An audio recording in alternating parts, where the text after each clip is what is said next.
Hello friends, MSc group में एक बार और आपका स्वागत है। और आज हम बैंकिंग के अंतर्गत पढ़ेंगे चेक का रेखांकन, टाइप्स ऑफ क्रॉसिंग चेक क्या होता है। तीन तरह से क्रॉस चेक होता है, जिसको हम जनरल क्रॉसिंग, स्पेशल क्रॉसिंग और डबल क्रॉसिंग के नाम से जानते हैं, यानी समान रेखांकन, विशेष रेखांकन और दोहरा रेखांकन। तो हम आइए जनरल क्रॉसिंग के बारे में जानने का प्रयास करते हैं। चेक का नमूना कुछ इस तरह का होता है, ऐसे होता है। और इसमें क्या होता है, इसमें नाम और इसमें धनराशि लिखी जाती है। यहाँ पे डेट का कॉलम होता है और यहाँ पे एक सिग्नेचर का कॉलम होता है और यहाँ पे अकाउंट्स नंबर होता है। इसी चेक के बाईं तरफ, इसके मुख के बाईं तरफ दो क्रॉस लाइन अगर हम खींच देते हैं तो इसको हम बोलते हैं जनरल क्रॉसिंग, या इसके अंतर्गत हम एंड कंपनी शब्द का भी इस्तेमाल कर सकते हैं। और इसके अंतर्गत हम अकाउंट पेई ओनली शब्द का भी इस्तेमाल कर सकते हैं। और इसके अंतर्गत हम नॉट निगेटिवल शब्द का भी इस्तेमाल कर सकते हैं। यानी हम कह सकते हैं कि जनरल क्रॉसिंग के अंतर्गत चेक के बाईं तरफ दो लाइन खींच देते हैं, उसमें एंड कंपनी शब्द का भी इस्तेमाल कर सकते हैं, उसमें हम अकाउंट पे ओनली शब्द का भी इस्तेमाल कर सकते हैं, उसमें हम नॉट निगेटिवल शब्द का भी इस्तेमाल कर सकते हैं, और इसमें हम कुछ भी इस्तेमाल नहीं कर सकते हैं।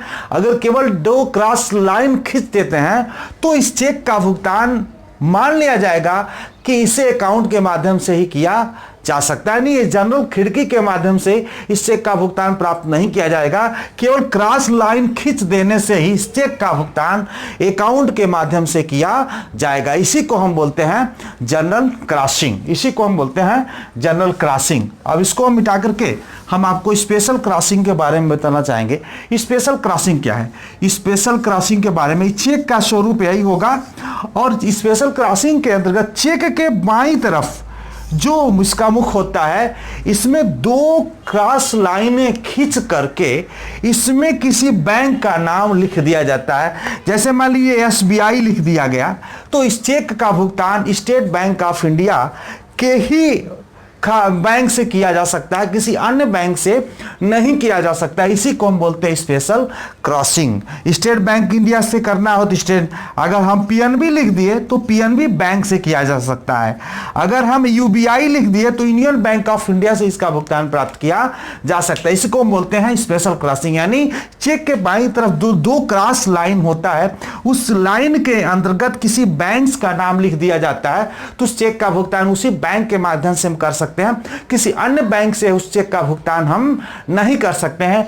इसी को हम बोलते हैं स्पेशल क्रॉसिंग। अब नेक्स्ट आता है आपका डबल क्रॉसिंग। क्या होता है? डबल क्रॉसिंग के बारे में भी हम जानने का प्रयास करेंगे, जिसको दोहरा रेखांकन बोलते हैं। इसमें थोड़ा सा क्या होता है, इसको हम डिटेल सुनने का प्रयास करते हैं कि दोहरा क्रॉसिंग क्या होता है, डबल क्रॉसिंग क्या होता है। सामान्यतः कोई भी चेक दो बार रेखांकित नहीं किया जा सकता है, यानी सामान्यतः कोई भी चेक दो बार रेखांकित नहीं किया जा सकता, किंतु कोई भी संग्रहकर्ता बैंक अपने नाम से रेखांकित चेक की वसूली करवाने के लिए, यानी कोई भी संग्रहकर्ता बैंक अपने नाम से रेखांकित चेक की वसूली करवाने के लिए अपने किसी प्रतिनिधि बैंक के नाम दोहरा रेखांकन कर सकता है। इसी को हम बोलते हैं डबल क्रॉसिंग, इसी को बोलते हैं हम दोहरा रेखांकन। आइए इसको हम समझने का प्रयास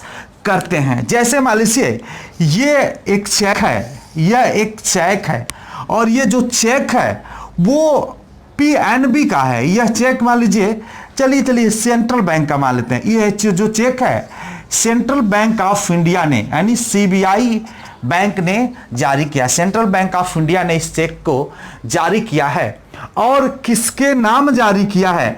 स्टेट बैंक ऑफ इंडिया के नाम जारी किया है। स्टेट बैंक ऑफ इंडिया, यानी यह सेंट्रल बैंक का चेक है और किसी व्यक्ति को इसमें दिया गया है भुगतान, और स्टेट बैंक ऑफ इंडिया इसमें लिख दिया गया है कि स्टेट बैंक ऑफ इंडिया से इसका भुगतान प्राप्त किया जा सकता है। अब स्टेट बैंक ऑफ इंडिया को समय नहीं आ जा, जो भी रीजन हो, वो किसी अन्य बैंक को वो रेखांकित करके उस बैंक का नाम लिख देती है, तो वह बैंक अब इस सेंट्रल बैंक ऑफ इंडिया से भुगतान प्राप्त करके वो इसको देगा या अपने पास रख लेगा, उसको बोलते हैं हम दोहरा रेखांकन या डबल क्रॉसिंग। इसमें क्या होता है, इसके बाईं तरफ जो जो क्रॉस लाइन होता है उसमें जैसे मान लीजिए remitted to State Bank of India Deoria by Punjab National Bank Deoria for collection शब्द का इस्तेमाल अगर हम कर देते हैं तो पंजाब नेशनल बैंक यह क्या करेगा, यह सेंट्रल बैंक ऑफ इंडिया से कलेक्शन करके स्टेट बैंक ऑफ इंडिया को दे देगा। इसी को हम बोलते हैं डबल क्रॉसिंग, यानी हम कह सकते हैं रिमिटेड टू, यानी इसके अंतर्गत जो शब्द का इस्तेमाल है remitted to SBI, remitted to SBI Deoria, यानी SBI Deoria by PNB Deoria हम लिख सकते हैं, यानी by PNB Deoria for collection, यानी remitted to State Bank of India Deoria by Punjab National Bank Deoria for collection शब्द का इस्तेमाल कर देने से मतलब यह है कि यानी अगर ये सेंट्रल बैंक ऑफ इंडिया का चेक है और स्टेट बैंक ऑफ इंडिया को प्राप्त करना था तो स्टेट बैंक ऑफ इंडिया ने दोहरा क्रॉसिंग करके पंजाब नेशनल बैंक को यानी पीएनबी को ये प्रतिनिधि बैंक के रूप में दोहरा रेखांकन कर देता है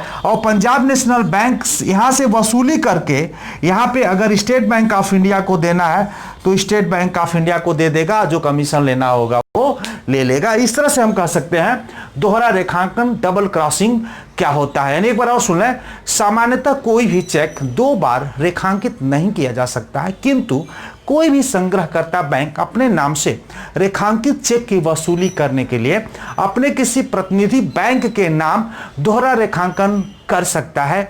इसी को हम कहते हैं डबल क्रॉसिंग। यानी ऐसे भी कह सकते हैं, अगर Union Bank of India Gorakhpur to Central Bank by Deoria as agent collection, इस तरह से भी हम कह सकते हैं, यानी वो कलेक्शन करके उसको भुगतान कर देगा। इसको बोलते हैं डबल क्रॉसिंग। तो आज के लिए इतना ही, और नेक्स्ट हम लोग और क्रेडिट इंस्ट्रूमेंट्स के बारे में अध्ययन करेंगे। हमने चेक के बारे में बहुत जानकारी प्राप्त कर लिया और नेक्स्ट जो भी क्रेडिट इंस्ट्रूमेंट होगा उसका अध्ययन करेंगे। और इसके लिए आप ज़्यादा से ज़्यादा अपने मित्रों को लॉकडाउन के अंतर्गत इन सुविधाओं को ध्यान में रखते हुए उनको भी शेयर करने का प्रयास करें, सब्सक्राइब करें, लाइक्स करें और कमेंट्स बॉक्स में हमारी कमियों को ज़रूर लिखें। धन्यवाद।